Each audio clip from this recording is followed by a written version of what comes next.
Irmãos amados, abram a sua Bíblia comigo no Evangelho segundo Marcos, capítulo de número 12. Evangelho segundo Marcos, capítulo de número 12.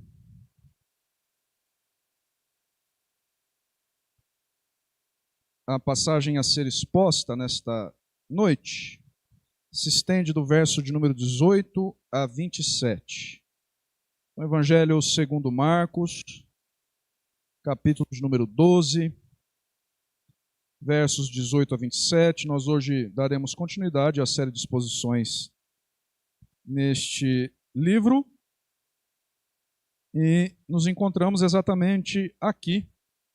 Na última mensagem desta série, nós olhamos para os versos 13 a 17. Hoje olharemos para os versos 18 a 27. Capítulo 12 de Marcos, versos 18 a 27. Lembro às crianças e aos seus pais que elas também têm um material para acompanharem o sermão neste momento, caso assim o desejem. Então, Evangelho de Marcos, capítulo de número 12, versos 18 a 27, diz assim a palavra do Senhor. Então, os saduceus, que dizem não haver ressurreição, aproximaram-se dele e lhe perguntaram, dizendo: Mestre, Moisés nos deixou escrito que se morrer o irmão de alguém e deixar mulher sem filhos, seu irmão a tome como esposa e suscite descendência a seu irmão. Ora, havia 7 irmãos. O primeiro casou e morreu sem deixar descendência. O segundo desposou a viúva e morreu, também sem deixar descendência. E o terceiro, da mesma forma. E assim, os 7 não deixaram descendência. Por fim, depois de todos, morreu também a mulher. Na ressurreição, quando eles ressuscitarem, de qual deles será ela a esposa? Porque os 7 a desposaram. Respondeu-lhes Jesus: Não provém o vosso erro de não conhecerdes as Escrituras, nem o poder de Deus? Pois quando ressuscitarem de entre os mortos, nem casarão, nem se darão em casamento. Porém, são como os anjos nos céus. Quanto à ressurreição dos mortos, não tendes lido no livro de Moisés, no trecho referente à sarça, como Deus lhe falou: Eu sou o Deus de Abraão, o Deus de Isaque e o Deus de Jacó? Ora, ele não é Deus de mortos, e sim de vivos. Laborais em grande erro. Até aqui, meus amados irmãos, vamos orar? Vamos pedir a Deus que nos ajude neste momento de exposição bíblica. Fechemos os olhos e falemos com o Senhor. Santo Deus, bendito és tu. Bendito é o teu nome. A tua palavra dura para sempre e o teu reino jamais terá fim. Senhor, nos colocamos em tuas mãos nesta hora. Humildemente pedimos que neste momento de exposição bíblica, nesta noite o Senhor nos dê a graça de ouvir a tua voz.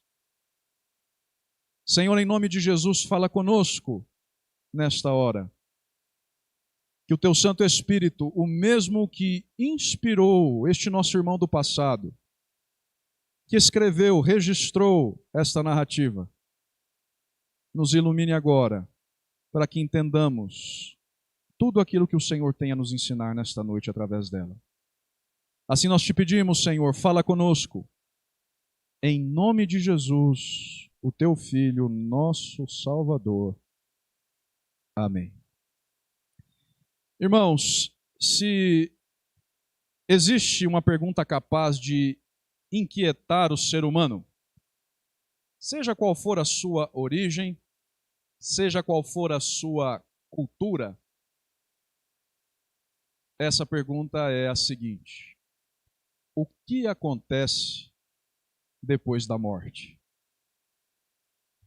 Porque sim, irmãos, em razão do pecado, a morte é uma realidade inescapável a todos nós.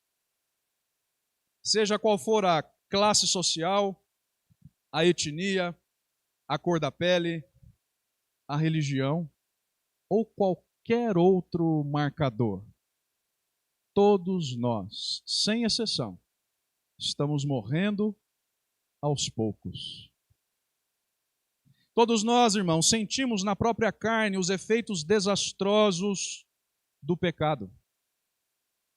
A verdade é que se não estivermos entre aqueles que serão transformados ainda em vida, no retorno de nosso Senhor, sobre o qual acabamos de cantar, todos nós morreremos.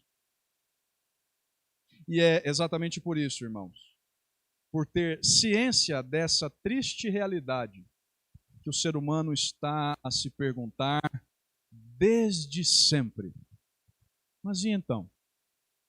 O que acontece após a morte? Será que a minha existência se limita a esta vida? Será que a morte é o ponto final de tudo? Será que a morte é o momento derradeiro a partir do qual só resta o nada? A seu modo, irmãos, o texto que nós lemos nesta noite, esta narrativa que lemos nesta noite, nos ajuda a responder essas e outras questões. Trata-se de narrativa escrita por Marcos de mais um confronto de nosso Senhor Jesus com as autoridades religiosas dos seus dias. E vamos nos lembrar, na última semana antes de sua morte no Calvário, em Jerusalém. Confronto, irmãos, que neste caso é travado com os saduceus, um dos principais partidos do judaísmo à época. E dessa história, nesta noite, nós aprenderemos, muita atenção, duas lições ensinadas pelo texto.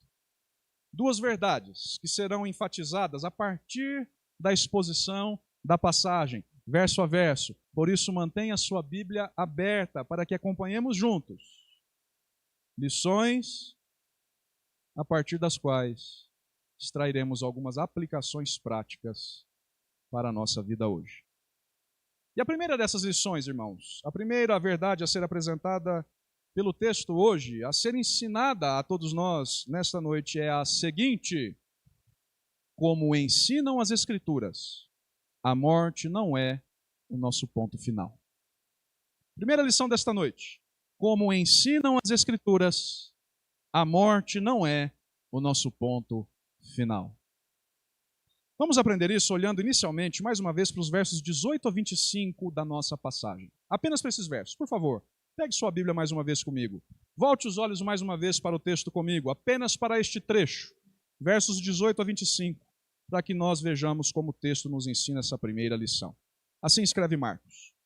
Então os saduceus, que dizem não haver ressurreição, aproximaram-se dele e lhe perguntaram, dizendo: Mestre, Moisés nos deixou escrito que se morrer o irmão de alguém e deixar mulher sem filhos, seu irmão a tome como esposa e suscite descendência a seu irmão. Ora, havia 7 irmãos. O primeiro casou e morreu sem deixar descendência.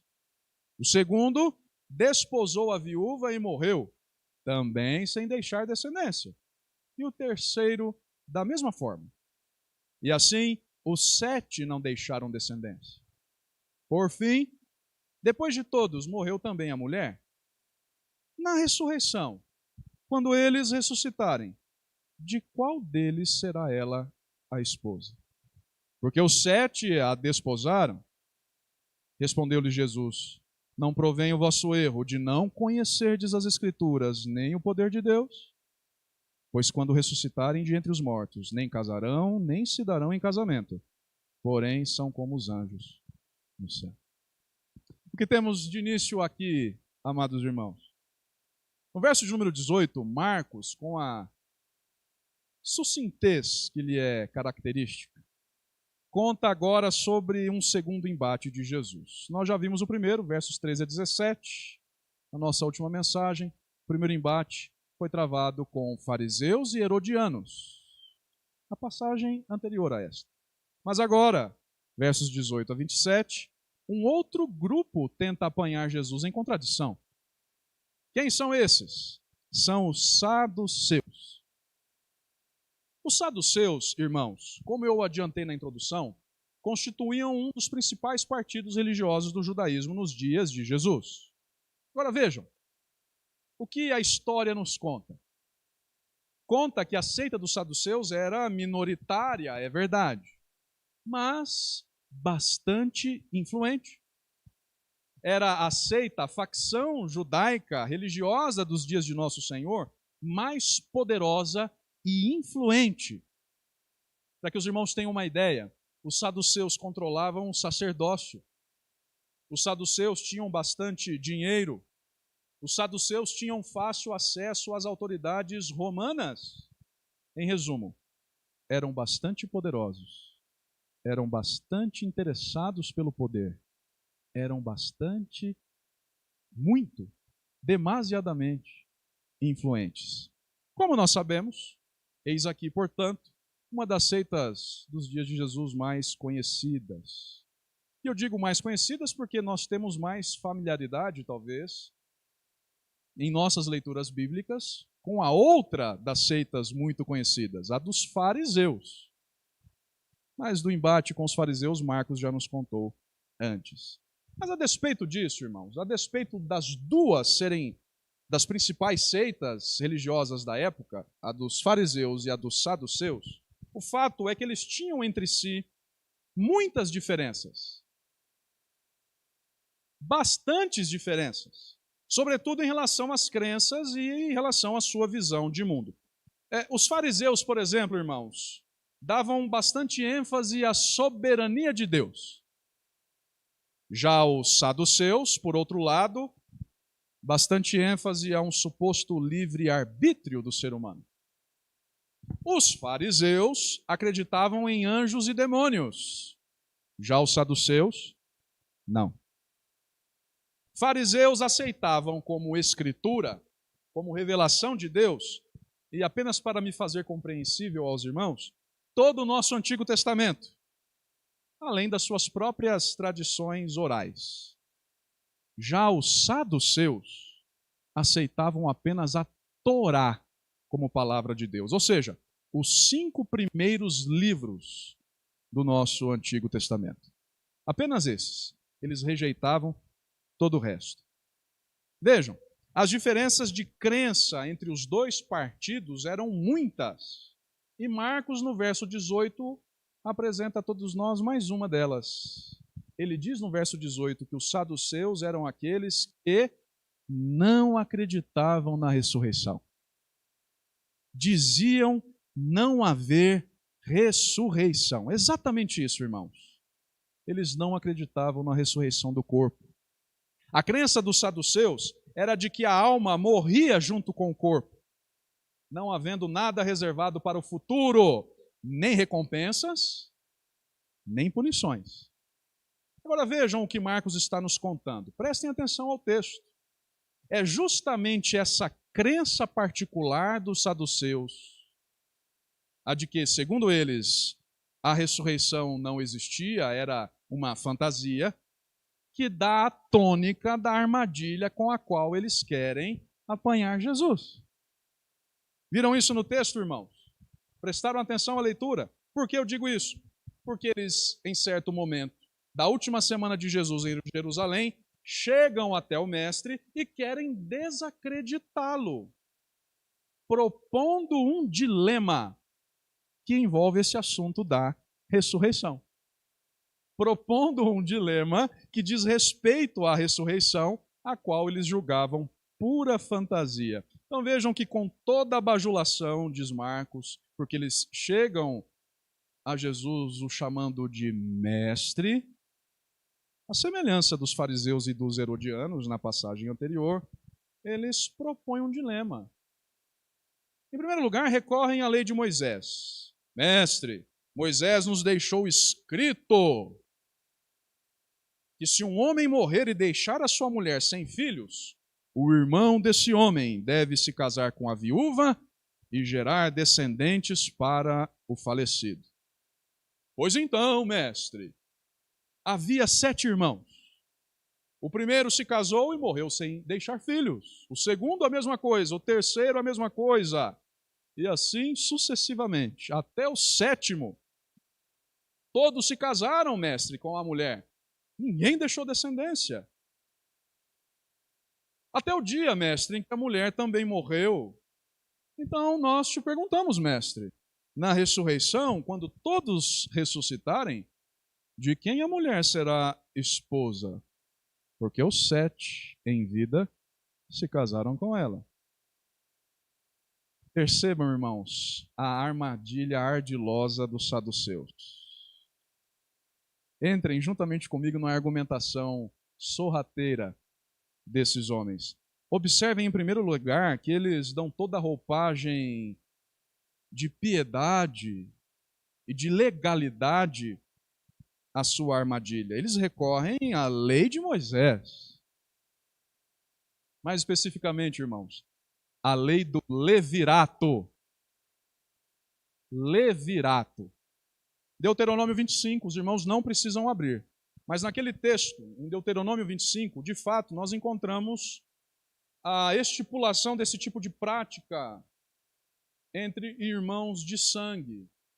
De fato, a lei de Moisés previa esse tipo de prática. Se um homem morresse e não deixasse filhos, o seu irmão deveria se casar com a viúva, ou seja, com a sua cunhada, a fim de dar descendência ao irmão falecido. E aqui vamos entender a razão de ser disso, porque a nossa cultura isso parece bastante estranho, não é verdade? Vamos entender a razão disso. Isso deveria acontecer, irmãos, naquele tempo, não mais se aplica aos nossos dias, por algumas razões particulares. E eu vou citar apenas 2 para que os irmãos entendam. Primeira delas, isso deveria acontecer entre irmãos para que a linhagem da família não fosse interrompida, mas prosseguisse. Então, se um irmão casado com determinada mulher não deixasse filhos, para que a linhagem da família não fosse interrompida, a lei previa que seu irmão, que ficou vivo, se casasse com a viúva, a fim de dar descendência ao irmão falecido. Primeira razão, para que a linhagem não fosse interrompida. Mas havia ainda uma segunda razão. Isso estava previsto para garantir que as propriedades da família fossem herdadas por membros da família. Vamos nos lembrar, irmãos, em que contexto essa lei é dada a Israel? No contexto de invasão da terra prometida. No contexto de confronto com os inimigos. Então, para que o povo não deixasse seus bens, suas propriedades aos inimigos, no caso de não haver descendência, no caso de não haver linhagem,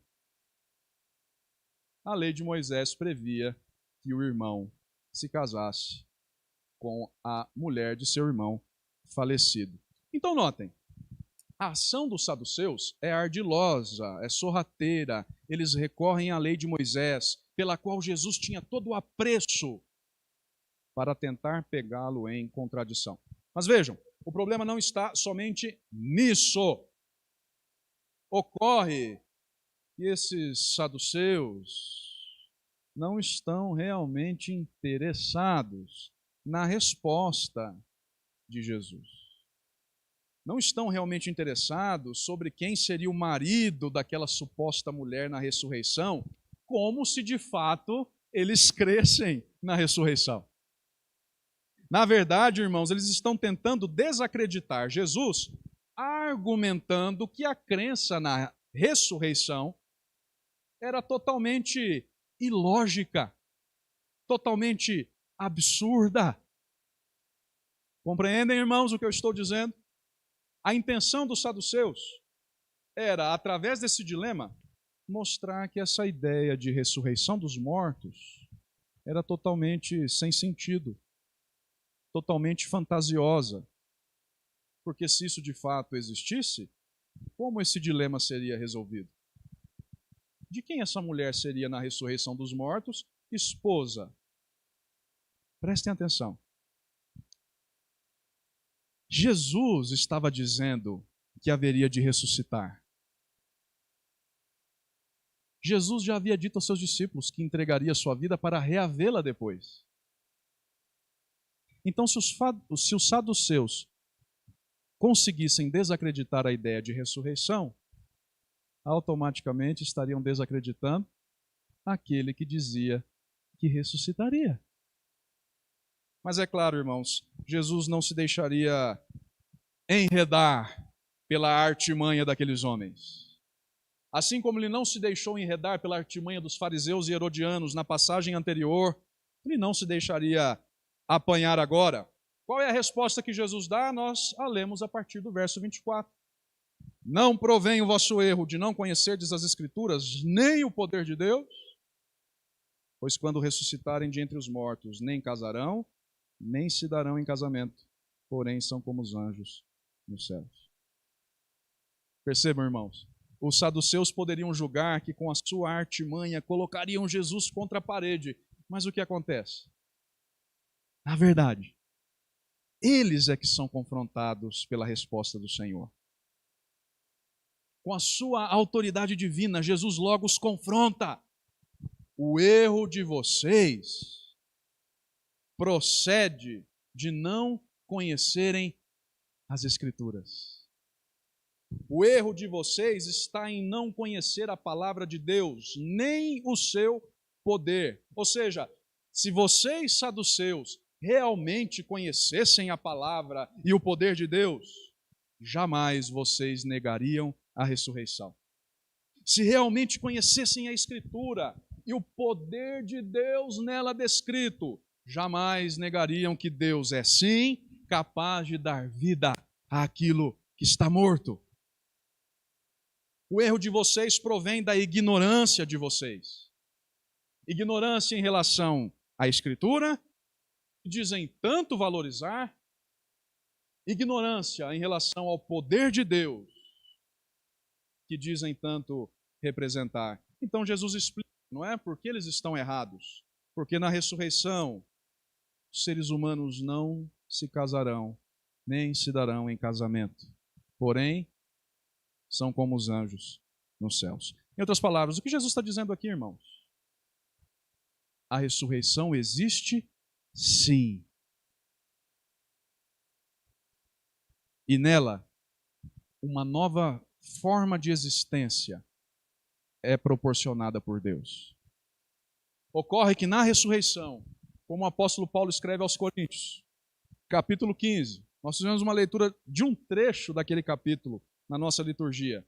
Na ressurreição, como escreve o apóstolo Paulo naquele texto, a forma de existência será diferente.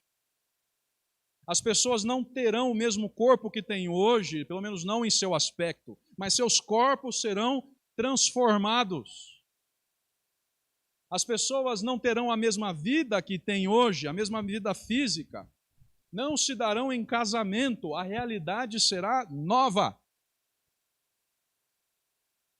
Haverá transformação, um novo tipo de existência corporal, um novo tipo de realidade de existência. Vejam, diz Jesus, as pessoas serão como os anjos, que não se casam, nem se dão em casamento. E prestem atenção aqui, irmãos, para entender uma coisa. Jesus não está dizendo que quando alguém morre aqui, se torna um anjo no céu. Não é isso. O que Jesus está dizendo é que quando morrem, os seres humanos se tornam como anjos. Em que sentido? Apenas no sentido do contexto. No sentido de que não se casam. Não se dão em casamento. Em resumo, Jesus afirma àqueles homens o ensinamento bíblico sobre a ressurreição. Jesus anula toda a artimanha, toda a falácia com a qual aqueles homens o procuraram. Jesus põe e derruba por terra toda aquela armadilha com a qual tentaram desacreditá-lo diante das pessoas. E assim o texto nos ensina a primeira lição desta noite. Como ensinam as Escrituras, a morte não é o nosso ponto final. Algumas aplicações práticas disso para a nossa vida hoje. Em primeiro lugar, irmãos, o que é que nós aprendemos aqui de modo prático? O quanto é necessário conhecer a palavra de Deus. Não é verdade? Concordam comigo? Como é importante conhecer a Sagrada Escritura. O que Marcos está nos contando, irmãos? De onde vinha o erro e a descrença dos saduceus? Jesus mesmo disse, da sua ignorância em relação à Bíblia. Da sua ignorância em relação à palavra de Deus e em relação ao poder de Deus nela apresentado. E isso nos ensina muito hoje, irmãos. Eu faço as seguintes perguntas. Qual é o nosso nível de apego e de amor à palavra de Deus, meus irmãos? Quanto tempo do nosso dia nós dedicamos à leitura bíblica e à reflexão sobre ela? O quanto, irmãos, nós consideramos as Sagradas Escrituras em nossas decisões, em nossas escolhas, em nossos planos. Vejam só o que o texto está nos dizendo, irmãos. Quanto menos nós conhecermos as Escrituras, mais erros nós cometeremos na vida. Quanto menos conhecermos a palavra de Deus, mais sujeitos estaremos às heresias, às mentiras, aos enganos, à confusão, à descrença. É da Bíblia, irmãos, que nós extraímos todo o conhecimento de que precisamos para viver neste mundo. É na Bíblia que nós encontramos as instruções do Senhor. É na Bíblia que lemos mais sobre o grande poder de Deus, sobre o seu braço forte. Por isso, meu irmão, minha irmã, se você quer estar blindado, protegido contra os erros e as heresias difundidas por aí, leia a palavra de Deus. Estude a Sagrada Escritura.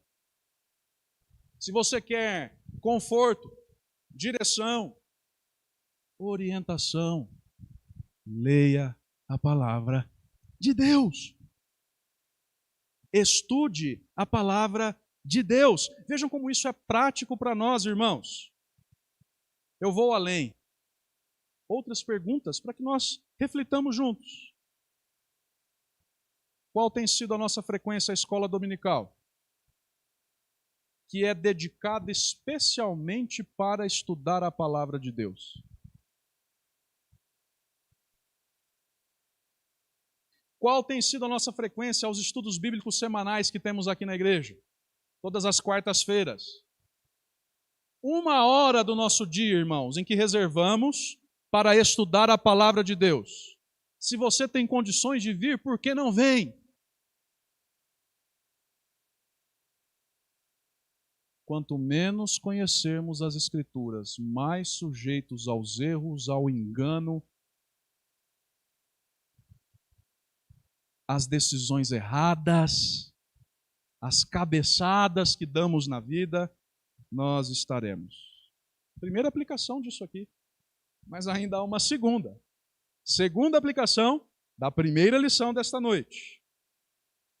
Por outro lado, irmãos, como é bom saber que a nossa existência não se limita a este mundo, não é verdade?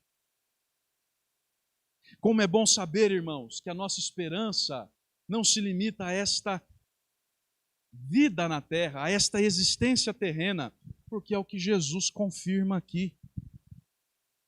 Jesus deixa claro aos saduceus: vocês estão errados, a ressurreição existe sim.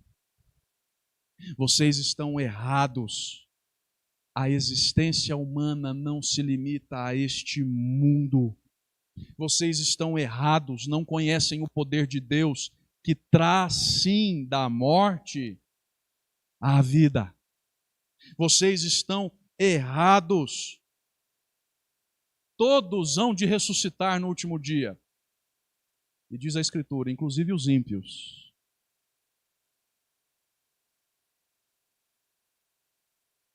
A diferença entre nós e eles é que eles ressuscitarão para a condenação eterna em seus corpos ressurretos. Nós ressuscitaremos, os que estivermos em Cristo, para a glória eterna, para vivermos eternamente na presença do Senhor. Meu irmão, deixe-me te dizer uma coisa. A tua esperança não se limita a esta vida. Creia nisso. Olhe para essa verdade com fé nos momentos de dor, de tristeza, de tropeço, de frustração. A tua esperança não se limita a esta vida. Mas ainda uma segunda e última lição, e nós vamos olhar para ela agora, irmãos. Versos 26 e 27. A segunda lição, a segunda verdade ensinada pelo texto é, por fim, a seguinte. Se você tomar notas, este é o momento. Segunda lição da noite. Nossa ressurreição é certa, porque o nosso Deus é Deus de vivos, não de mortos. Segunda lição da noite. Nossa ressurreição é certa, porque o nosso Deus é Deus de vivos, não de mortos. Vejam comigo, olhem comigo para os versos 26 e 27 agora, por favor, ainda com a Bíblia aberta. Versos 26 e 27. Vamos ver como termina a passagem. Quanto à ressurreição dos mortos, continuou Jesus, não tendes lido no livro de Moisés, no trecho referente à sarça, como Deus lhe falou, eu sou o Deus de Abraão, o Deus de Isaque e o Deus de Jacó? Ora, ele não é Deus de mortos, e sim de vivos. Laborais em grande erro. Vejam agora, irmãos, o que Marcos nos conta sobre esse episódio do confronto de Jesus com os saduceus.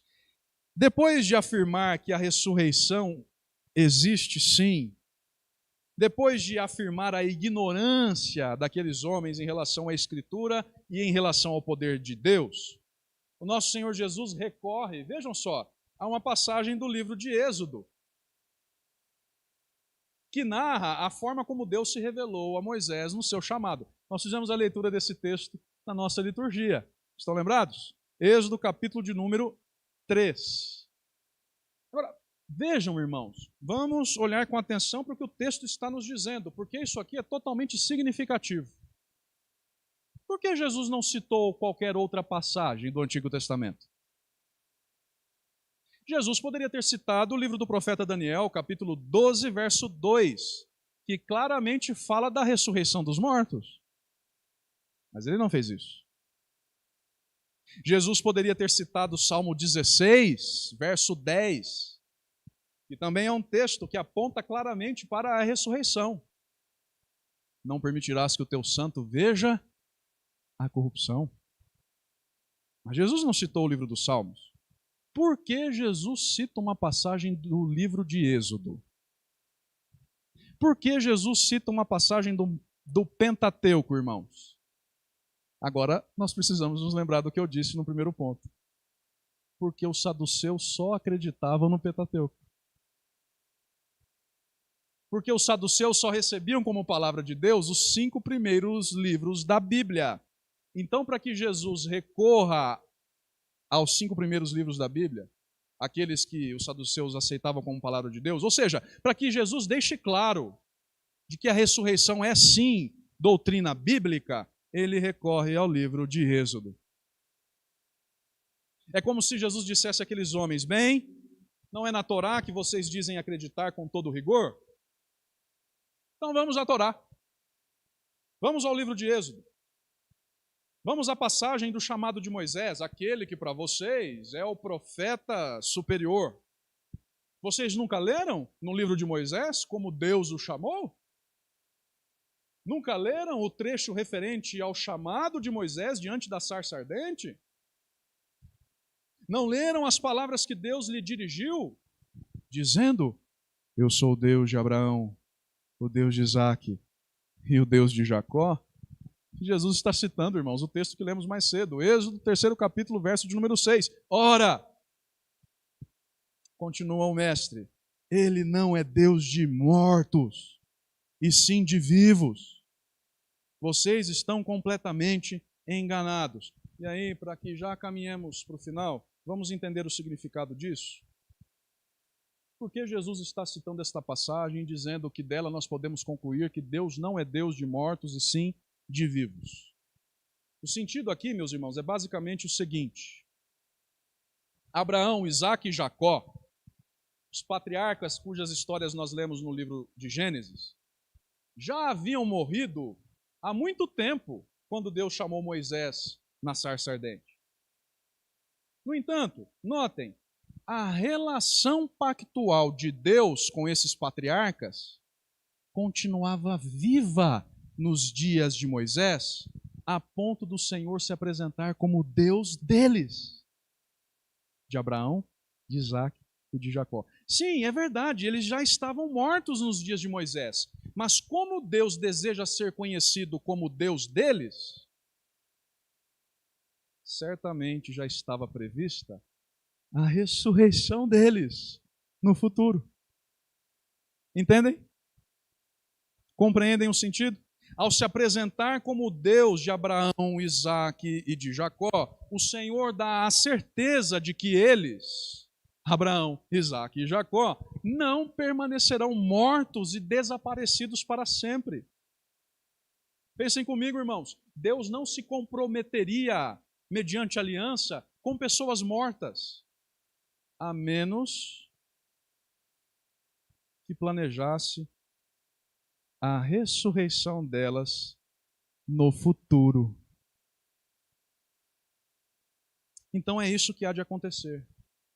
Na ressurreição, Deus mesmo levantará os corpos dos patriarcas, Abraão, Isaque e Jacó, da morte, para que eles, enfim, desfrutem plenamente da bem-aventurança da vida eterna. É por isso que Jesus cita esse texto.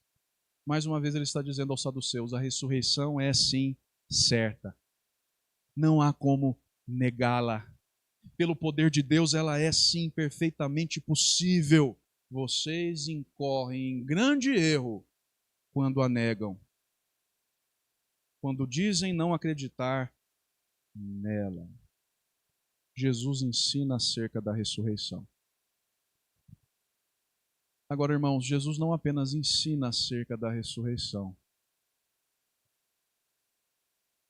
O próprio Jesus ressuscita de entre os mortos ao terceiro dia, depois de sua morte no Calvário. Suas palavras falam sobre a ressurreição. Sua própria vida fala sobre a veracidade da ressurreição. E assim nós aprendemos a segunda e última lição da noite. Nossa ressurreição é certa, porque o nosso Deus é Deus de vivos e não de mortos. Algumas aplicações e aí encerramos. Queridos, vamos viver totalmente firmados nessa verdade. Qual? A nossa ressurreição é certa. Vamos viver, irmãos, com os olhos direcionados a essa esperança. Esperança firme, inabalável, que não pode e não falhará. A nossa ressurreição para a vida eterna é certa. A vida está difícil, meu irmão. Os problemas, as preocupações se amontoam no teu coração. A luta contra o pecado tem sido difícil, meu irmão. Árdua, pesada, cansativa. As decepções, frustrações, tristezas parecem não ter fim. Talvez a morte de alguém que lhe seja muito querido tenha te afetado a ponto de você não conseguir ver mais alegria nas coisas. Meu irmão, minha irmã, deixa eu lhes dizer, tudo isso é passageiro. A nossa vida não se limita a essa existência. O mesmo poder que ressuscitou Jesus dos mortos em razão da sua própria ressurreição, há de nos ressuscitar para uma nova realidade também. No momento certo, irmãos, há de nos conduzir à presença do Senhor para desfrutar eternamente dela. E lá não haverá mais choro, não haverá mais dor, não haverá mais pecado, nem mesmo a morte existirá. Confie nisso, meu irmão. Confie nisso. O Deus a quem você serve é Deus de vivos, não de mortos. Ele é Deus de vivos. É o único que pode dar vida ao que está morto. E aqui nós também aprendemos de modo prático. Talvez existam coisas na tua vida hoje que estejam mortas. Talvez o teu casamento esteja morrendo se já não estiver morto. Talvez a tua vida profissional esteja praticamente morta. Talvez o teu ministério, meu irmão, aquilo para o que o Senhor te chamou a fazer, o teu chamado, para você esteja morrendo, se já não estiver morto. Talvez a tua comunhão com Deus, meu irmão, minha irmã, esteja morta. Talvez a tua vida de oração esteja morta. O que está morto em tua vida hoje, meu irmão? Deixa eu dar uma boa notícia. Deus pode ressuscitar. Deus pode trazer a vida novamente. O Deus a quem servimos é especialista em trazer à vida aquilo que está morto. Você crê nisso? Você acredita nisso? Clame a Ele para ressuscitar o que está morto na tua existência. Clame a Ele, peça a Ele com fé, crendo de todo o coração. Porque assim como Ele te ressuscitará, Ele também pode ressuscitar o que está morto na tua história. Nossa ressurreição é certa, porque o nosso Deus é Deus de vivos, não de mortos. Segunda e última lição desta noite. O Senhor nos abençoe, queridos. Que nós sempre nos lembremos do que aprendemos hoje, de modo a viver como convém, com esperança, com confiança, com fé. E tudo isso em nome daquele que ressurgiu dos mortos, por causa de quem um dia todos nós também ressurgiremos. Cristo Jesus, o nosso Senhor. Amém.